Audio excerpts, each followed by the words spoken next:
What's up, guys? Welcome back to Picky Garage. I'm here in my buddy Sam's Supra. I don't know if you guys remember it. I did a little video of this when Sam and I went and picked this beautiful car up.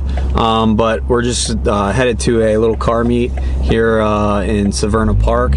And I figured why not have Sam talk about his, what, about 4,000 miles? 3875 on the clock. 3875 on the clock.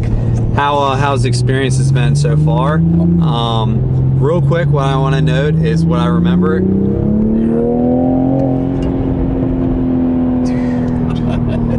It's an awesome little car. Awesome little car.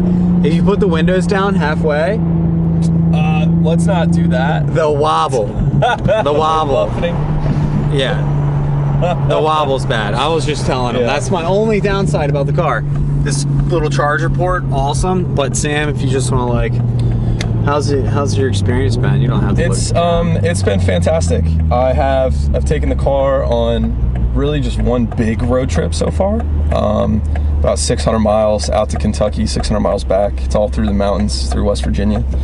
And that was really, that was a third of the miles that I have on the car now was from that. And I think that made me kind of fall in love with it a little bit more because of that's when the car is really, I think, at its best for the kind of ownership that I have is, I wanted a toy that I could take on trips like that, use it kind of as like my grand tour. Right. And the car gets, I averaged like 88 miles an hour on the way back and still was averaging like 28 miles to the gallon. Jeez. Yeah, like it was crazy. That's crazy. Super impressive. So it really was a super comfortable drive that whole time. The car on the highway is one of my favorite cars that I've ever driven at just steady speed like that. There's a lot of sections there where I was cruising 90, 100 miles an hour, but for like an hour. Oh, sure. And it was cruising, and it just feels cruising. You're just kind of just cutting through the mountains, weaving. So between that and the everyday livability for whenever I do decide to take it out to go to work and whatnot, that's been great too. The car's still completely stock, bone stock, leaving it bone stock until I'm done with the Audi. I made that. Yeah, so when he says when he's going to take it to work, he has an S4 that's she's a beaut. She's a sick car too. Ludicrous launches. Yeah. Oh, look, we have our first friend. Oh, there we go. A little Lambo right here. Yeah. Nice little Lamborghini. We'll take a spin around the lot. Is there anything like that you don't like about the car, like off the top of your head, other than the window? The wind buffeting is literally so far been the only thing that has really drove me crazy. Everything else about the car, like I've had a really hard time finding a major fault with it. Right. Other than the buffeting, I do get annoyed by the trans sometimes. There's some annoying, aggressive, downshifts that'll happen. So that can be a little discombobulating at times. But, right.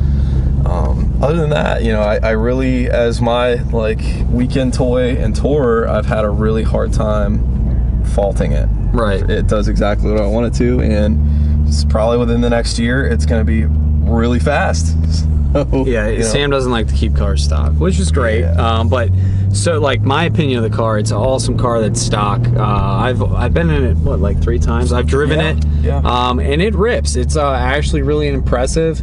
When the car first came out, I wasn't that impressed with it, but once Sam bought it, and actually that day we took it down to the shore, and we were just ripping on it. He let me drive, and it's a really impressive car.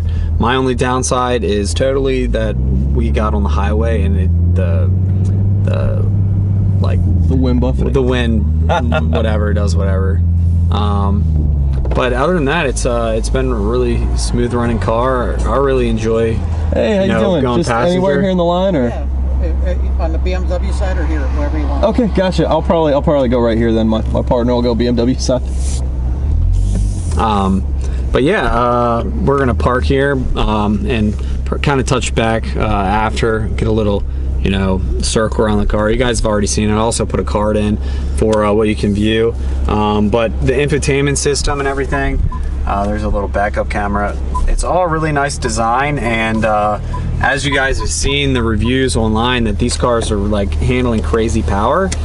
Sam was saying that the axles actually are braking before the powertrain is, which is just wild to me. Yeah, I mean, the fit and finishes, I mean, you got the carbon fiber, everything's, BMW top quality. And I really like, the sound. I don't really know that many cars that you can get in and leave it stock and be super satisfied. So that's a really big thing for me and Sam, I'm sure. But also the fact that there are endless options of modification for this car. Oh, yeah. And then you spend $1,000 and it gives you extra, what, like 100, 200 horsepower? Yeah. Right now, for just under $1,000, you can go with a variety of different off-the-shelf tunes and a downpipe with that. The Titan Motorsports downpipe is only $300. Right. And just like that, 450 at the wheels on pump. Exactly. That's nuts. It's mind-blowing. And then, like, if you want to go ludicrous, the attention you get. Yeah, a lot of people taking pictures. But for $5 grand, you can make crazy horsepower. And, I mean, I spent probably 25 grand in a Subaru STI, just the engine, and I was making like 335 wheel horsepower, which is like ludicrous, because this thing with just like a simple tune will make more than that, or just a turbo upgrade or anything like that. And it's super easy to access everything. If you're thinking about getting this car, what do you suggest? Someone should buy it if they're thinking about it? Right now it's a great time. There's a lot of cars getting marked down below MSRP. There's a couple used cars that have hit the market, used launch editions with like the absolute white paint job, which is beautiful, that have hit the market too, if you look around. So I'd say now, within the next 6 months and whatnot, they're popping up all over the place. I think Toyota's trying to get these first couple pushed out. So I've seen as low as 3,000 below MSRP. Aren't they making a new, like a faster? Rumor has it there's a GT version that's going to be out that might have some more power.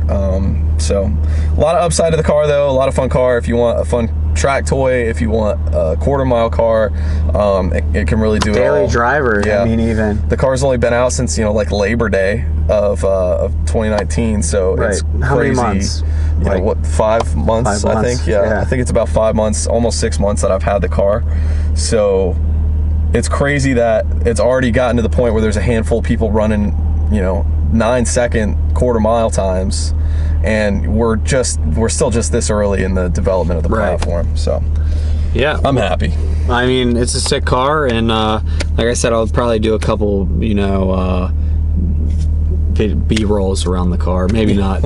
You guys can check out the other video I did of when we picked this car up. And thanks again to Sam, and hopefully this helps you.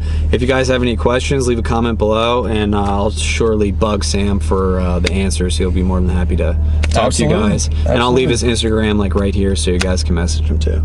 Let's go eat. Yep, thanks guys.